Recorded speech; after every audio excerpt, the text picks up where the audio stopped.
Hello friends, காலில் சடனாக pain வருதா? கால் விரலை டச் பண்ணாவே பயங்கரமாக ஐயோ உயிர் போகிற மாதிரி வலி இருக்குதா? இதுக்கெல்லாம் காரணம் யூரிக் ஆசிட் தான். யூரிக் ஆசிட்னால் என்ன அப்படின்னா, நம்ம உடம்புல இருக்கிற ஒரு வேஸ்ட் மெட்டீரியல். இது எப்படி ஃபார்ம் ஆகும் அப்படின்னா, நம்ம சாப்பிட்ற சாப்பாடுலேருந்து இது கிறிஸ்டல் ஃபார்மில் ஜாயிண்ட்டில் போய் செட்டில் ஆகிடும். இந்த ஜாயிண்ட் எந்தெந்த ஜாயிண்ட்ஸ் நம்மளுக்கு பெயின் இருக்கும் அப்படின்னா, ஆங்கிளில், நீயில், டோஸில் இந்த மாதிரி வரும். ஜாயிண்ட் ஸ்டிஃப்னஸ் அதிகமாகும்.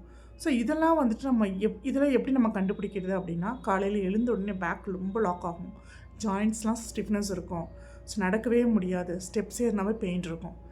அலர்ட், இதெல்லாம் யூரிக் ஆசிட் அதிகமாக இருந்தால் இந்த அலர்ட்ஸ், இந்த பெயினில் இந்த சிம்டம்ஸ்லாம் நடக்கும். ஸோ இதை எப்படிங்க ப்ரிவெண்ட் பண்ணுறது அப்படின்னா, நிறைய 3 to 4 லிட்டர்ஸ் தண்ணி நிறைய குடிங்க. ஸோ இந்த தண்ணி குடிக்கிறதுனால இந்த கிறிஸ்டல் ஃபார்மில் இருக்கிற நம்ம ஜாயின்ஸில் இருக்கிறதெல்லாம் ஃப்ரெஷ் ஆகி வெளியே வந்துடும். இந்த வேஸ்ட் மெட்டீரியல்ஸ்லாம் வெளியே வந்துடும். ஸோ ஆர்கன் மீட்டு, ரெட் மீட்டு, ஆல்கஹால் இதெல்லாம் கொஞ்சம் அவாய்ட் பண்ணுங்கள். So not for ever, but control is must. Next, இதில் ஃபிசியோதெரப்பி எப்படி நம்மளுக்கு ஹெல்ப் ஆகும் அப்படின்னா, ஃபிசியோதெரப்பினா வெறும் மசாஜ் மட்டும் கிடையாது. நம்மளோட ஜாயின்ட்ஸ் மொபிலிட்டி இன்க்ரீஸ் பண்ணும், பெயின் அண்ட் இன்ஃப்ளமேஷன்ஸ் ரெடியூஸ் பண்ணும், வாக்கிங் பேட்டர்னை இன்க்ரீஸ் பண்ணும். ஸோ எக்ஸசைஸ் இதில் என்ன ஆகும் அப்படின்னா, பிளட் சர்க்குலேஷன் இம்ப்ரூவ் ஆகும். அந்த ஜாயின்ட்ஸில் இருக்கிற அந்த கிறிஸ்டல் ஃபார்மில் இருக்க வேஸ்ட் மெட்டீரியல்ஸ்லாம் ரிமூவ் ஆகி யூரின் மூலிமா அது வெளியே வந்துடும்.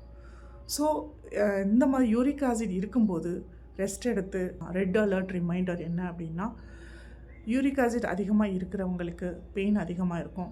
ஸோ ரெஸ்ட் எடுக்காமல் correct exercise, correct movement, fast relief பண்ணுங்கள்.